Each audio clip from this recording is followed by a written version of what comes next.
Quero também dar-vos as boas-vindas a esta Summit e ao primeiro painel. E eu peço que a Sra. Secretária de Estado da Mobilidade se junte a mim. Cristina Pinto Dias vai conversar comigo neste arranque para falarmos sobre política pública de mobilidade. Olá.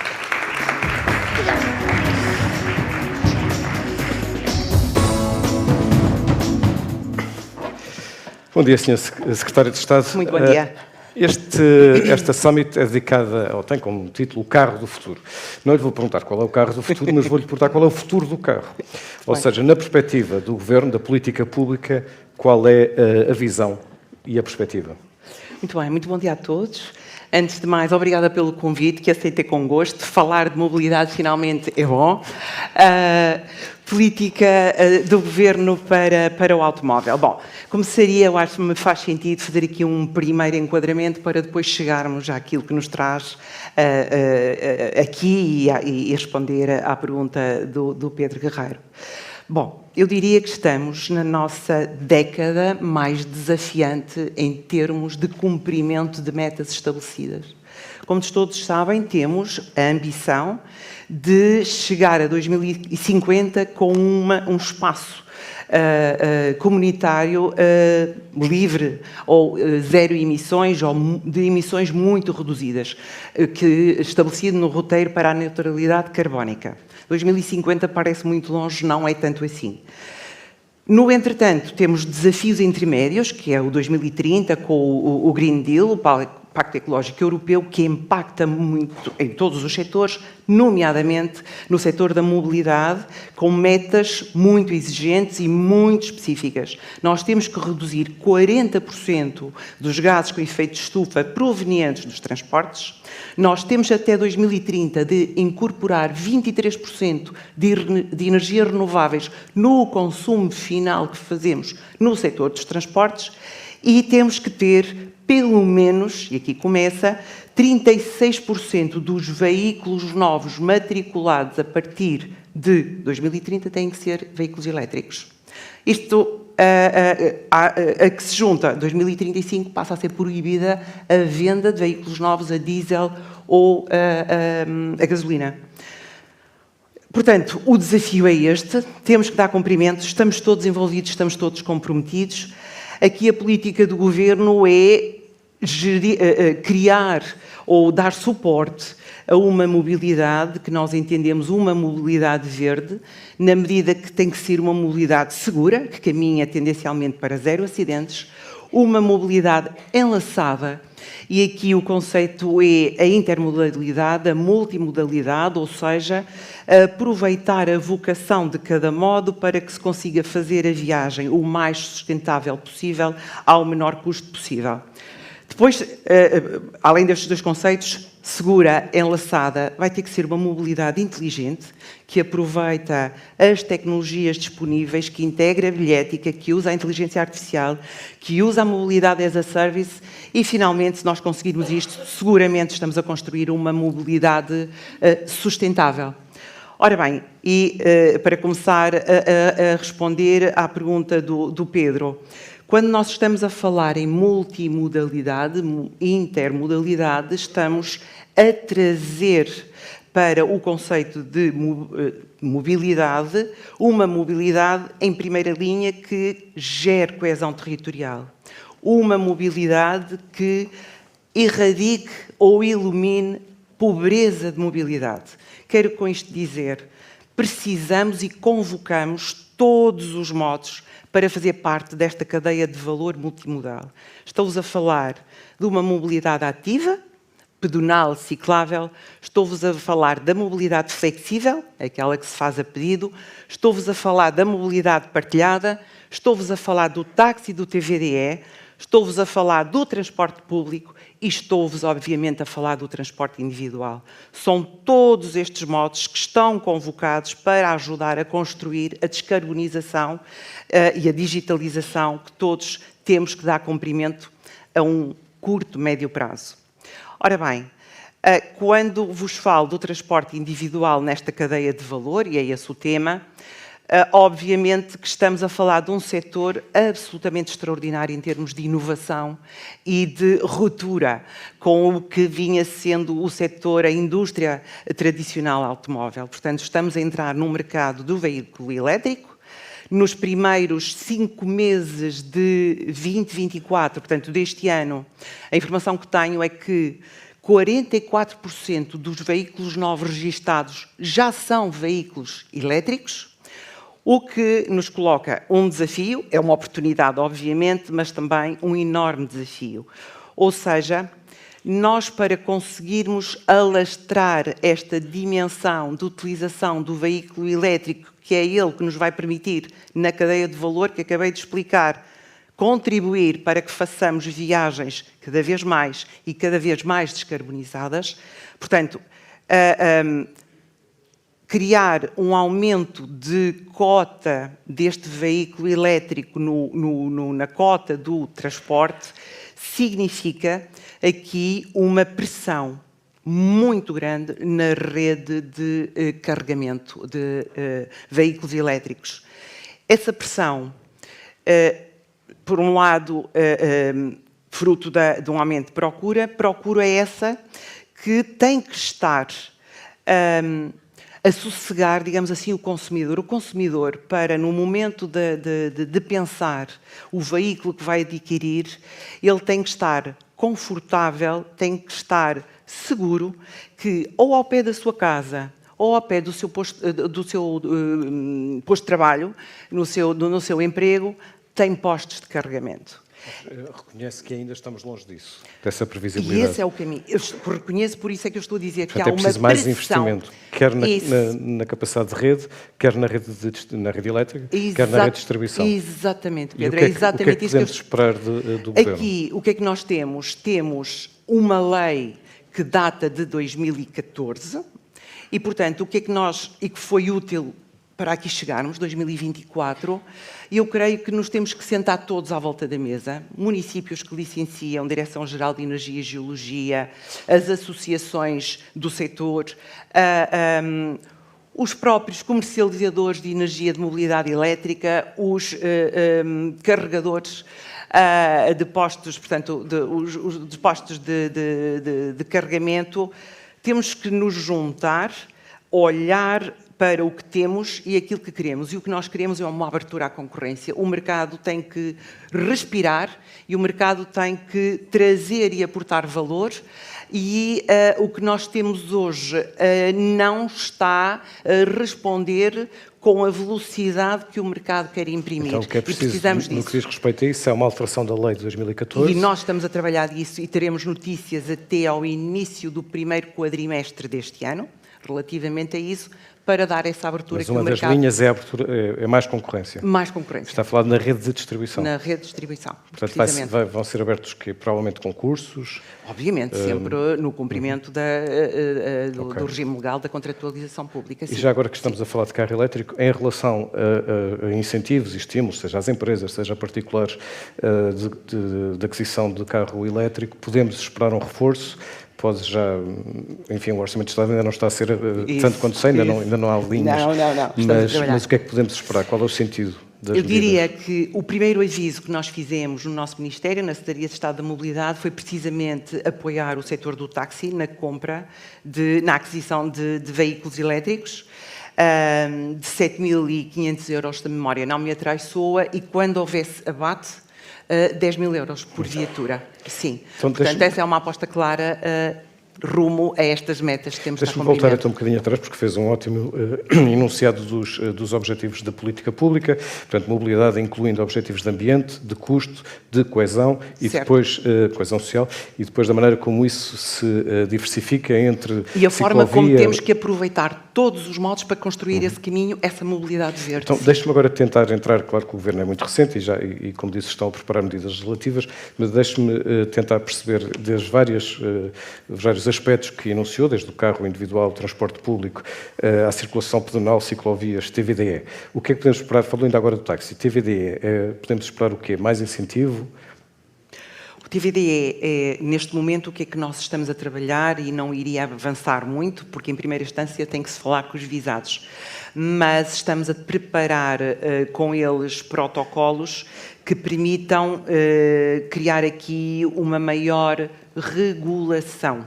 O mercado e os visados são os primeiros a apelar a essa mesma maior regulação.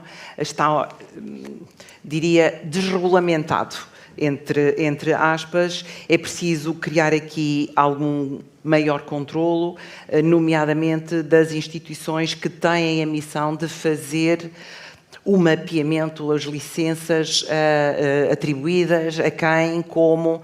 Portanto, é um trabalho que nós estamos, efetivamente, a construir e a fazer neste momento. Sim. E qual é o papel das cidades? Ou seja, há uma grande concentração, como sabemos, de pessoas nos grandes centros urbanos. Certo. Qual vai ser a interligação entre a política pública do Governo e as cidades e quais são os incentivos? Cada cidade deve decidir o que quer ou haverá orientações no que diz respeito ao estacionamento, enfim, ao incentivo ou desincentivo da utilização? Excelente pergunta. Sim, o Governo tem, no programa de Governo, precisamente, o acelerar, e é isso que vamos fazer, dos planos urbanos de mobilidade sustentável, os PMUs. Mas, e como disse muito bem, as cidades, neste momento, e fruto de uma lei, que não sei se todos têm presente, mas eu recordo muito brevemente, sem querer ser maçadora, 52 de 2015, que veio descentralizar a competência da mobilidade para as autoridades de transporte. E quando falo autoridades de transporte, pode ser um município, pode ser comunidades intermunicipais, portanto, um conjunto de municípios que se agregaram e avocaram a essa comunidade intermunicipal a competência do transporte, podem ser as áreas metropolitanas. O que é que aconteceu? Com esta descentralização, eles ficaram com a competência, responsabilidade de desenhar as redes de transporte, de fazer a sua gestão e o seu modelo organizativo.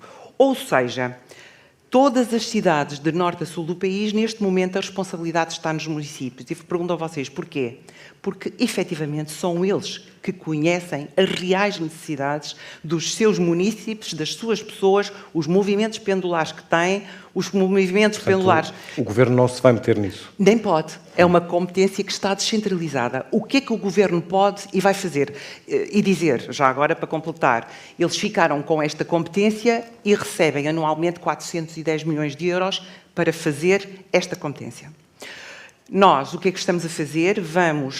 E vai sair um pacote, que é o primeiro pacote de mobilidade verde, a dias, e, portanto, lamentavelmente não vou querer fazer aqui, abrir muito o véu, não posso, não devo, temos um Primeiro-Ministro, temos um Sr. Ministro, que farão isso com todo o gosto também, mas o que é que nós estamos, e falo no PMUS, porque o PMUS está no programa de Governo, e aqui a nossa ideia é criar linhas orientadoras para não termos um Portugal a duas velocidades ou um Portugal, uns a apontar para a esquerda e outros. Portanto, criar requisitos que devem obedecer, obviamente adaptando-os às suas reais necessidades e às reais necessidades das suas pessoas, mas, exemplo, que no final do dia é isso que interessa. Do ponto de vista de política, de medidas práticas, por exemplo, de estacionamento ser pago ou não ser pago, de haver portagens à entrada nas cidades, qual a orientação do Governo vai ter? Não vamos dar...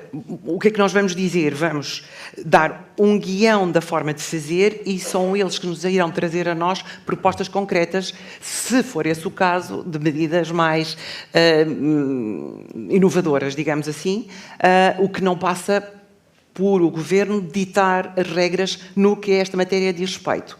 Agora estamos a falar de cidades e estamos a falar de mobilidade e há uma tendência natural para se olhar apenas para o segmento de passageiros.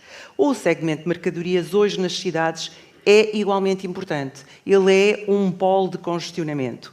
E nesse capítulo estamos a trabalhar já no segundo pacote, que é o de micromobilidade, no caso concreto, a micromobilidade verde urbana, que fará parte de um pacote de verde mercadorias, em que também aqui vamos seguir exatamente a mesma metodologia, que é preparar, e está em curso, o guião orientador de como fazer, usando o melhor que se possa e saiba as tecnologias que neste momento temos ao nosso dispor, os drones de distribuição, enfim, estamos a trabalhar, são 75 dias, 80 dias, mas já está o trabalho em marcha e a curto prazo terão notícias nossas sobre essa matéria. No que diz respeito ao transporte público, claro que há competências que são das cidades e das áreas metropolitanas, mas há indicações que, aliás, estão no programa do Governo, nomeadamente no aumento da oferta, da renovação de frota. Ora, tudo isto significa investimento. Evidente. E investimento público. O que é que podemos esperar? Ora bem, vamos voltar então certo, temos os municípios com competência própria, mas depois temos as empresas públicas que intervêm e interagem com as cidades e os seus investimentos, que acabam por trabalhar em prol de uma mobilidade sustentável, trazendo, nomeadamente, mobilidade elétrica. Deixa-me só aqui fazer um parênteses para nós perceberem um bocadinho também o ponto em que estamos. Se olharmos para os censos de 2011 e dos de 2021, perguntava-vos e eu respondo, não tens tempo de interagir, nós tínhamos uma cota de mercado de transporte individual em 2011 na ordem dos 62% e o transporte público 17%. Em 2021, temos uma cota do transporte individual de 66% e do transporte público de 14%. Ou seja, há aqui um trabalho muito grande a ser feito. Os investimentos que estamos a fazer é precisamente para alterar estes percentuais ou estes padrões de mobilidade. E, portanto, respondendo à questão do Pedro Guerreiro, Lisboa, fundamentalmente as cidades que neste momento estão com grandes obras, destacaria, são várias, mas Lisboa, Porto, Coimbra, estamos a falar das obras de metro, que são obras infraestruturais, são obras estruturantes, são obras que não se fazem em 2 dias, são obras que geram uma reação neste momento no consumidor que não é mais agradável, em que eu lhe chamo os custos de investimento de crescimento para termos cidades sustentáveis, smart cities, no futuro. Estamos a falar só nestas três grandes obras, Metro Lisboa, Metro do Porto, Metro de Mondego, algo que está na ordem dos 3 mil milhões de euros, sem material circulante. Portanto, é tudo de vulto, é estrutural e é estruturante, como eu acabei de vos referir. Uma das coisas que o programa do Governo enuncia é o aumento da concorrência, também na área de transporte público. Pode estar em cima da mesa o regresso de concessões a privados? À partida não se rejeita nenhum modelo, desde que ele traga benefícios para o Estado, para os contribuintes e para o consumidor. Não sei se está a pensar em algum setor em concreto, penso que... Houve uma reversão na Carris, por exemplo, como sabe, não é? Portanto, esse está no município, está devidamente atribuído. Eu estava a pensar, por exemplo, numa Comboios de Portugal, em que tivemos em 2021, com o 4º pacote ferroviário, a total liberalização do setor ferroviário em Portugal. Portanto, tivemos um primeiro momento, a liberalização do mercado internacional, depois tivemos a liberalização do mercado de mercadorias, faltava liberalizar o mercado interno. Sim, a Comboios de Portugal vai preparar-se para essa liberalização, sim, a Comboios de Portugal vai se preparar para ser uma competente concorrente no mercado da alta velocidade. Sim, a Comboios de Portugal está a preparar-se para pedir licença para operar em Espanha. Não são só os operadores espanhóis que querem vir a Portugal. Portugal também tem e deve ter a ambição de ir à Espanha. E, portanto, diz claramente no programa de governo, dentro de todo este modelo, que é um mundo novo, um novo modelo de negócio para o mundo ferroviário, se houver determinados segmentos em que se justifique uma descentralização para os municípios fazerem quando a gestão pode ser eminentemente local, à partida não excluímos, mas é algo que temos que ver com a empresa, com os trabalhadores, o modelo de negócio, a vantagem para o Estado e para os contribuintes desses novos modelos, sim. Já estamos quase a terminar e tem tido poucas... sim, 20 minutos sério? passam num instante. Tem tido Tinha poucas muita coisa oportunidades para falar dizer, dava uma manhã. Tem tido poucas oportunidades para falar de política pública, porque em grande parte os jornalistas têm sobretudo feito perguntas sobre o seu processo de entrada no governo e a indemnização anterior na CP. Esteve na semana passada, aliás, no Parlamento, prestando declarações e, portanto, conhecemos já a sua opção sobre isso. Ainda assim, gostava de fazer a seguinte pergunta. A Iniciativa Liberal fez uma proposta de levantamento de todas as indemnizações em todas as empresas públicas. Qual é a sua opinião sobre esta proposta? Penso que refere bem, ou seja, estive a semana passada na Assembleia da República, prestei ao longo de toda esta caminhada todos os esclarecimentos por escrito que me foram solicitados a todos que me pediram e efetivamente, para mim, houve o ponto final que foi ir prestar... Desculpe interrompê-lo, nunca pensou em devolver a indemnização para matar o assunto? Deixe-me só seguir o raciocínio, que é: fui à Assembleia da República, que essa é a democracia e é lá que eu deveria prestar viva voz todos os esclarecimentos. Creio que o fiz, creio que falei no tema que o Pedro acaba agora de me colocar, no sentido de que discriminar um trabalhador em Portugal relativamente aos demais, aí sim estávamos a falar de uma ética reprovável. Não aconteceu, a Comboios de Portugal é uma pessoa de bem e eu fui tratada como os demais, portanto estou muito tranquila, sim. E em relação à proposta da Iniciativa Liberal?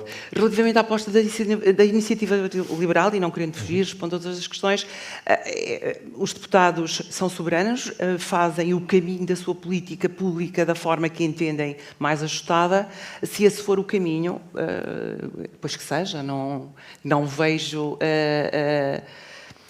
O que se posso aqui partilhar em termos pessoais e não como governante, secretário de Estado que sou, os dinheiros públicos aplicados a situações de há 10 ou 20 anos, quando temos um futuro à nossa frente, provavelmente tem outras formas mais interessantes de ser, mas se esse for o caminho, há que respeitá-lo. O escrutínio é muito salutar, muito tranquila e, portanto, o que os senhores deputados decidirem está seguramente bem decidido. Sr. Secretário de Estado, muito obrigado. Nada, foi um prazer. Foi um prazer.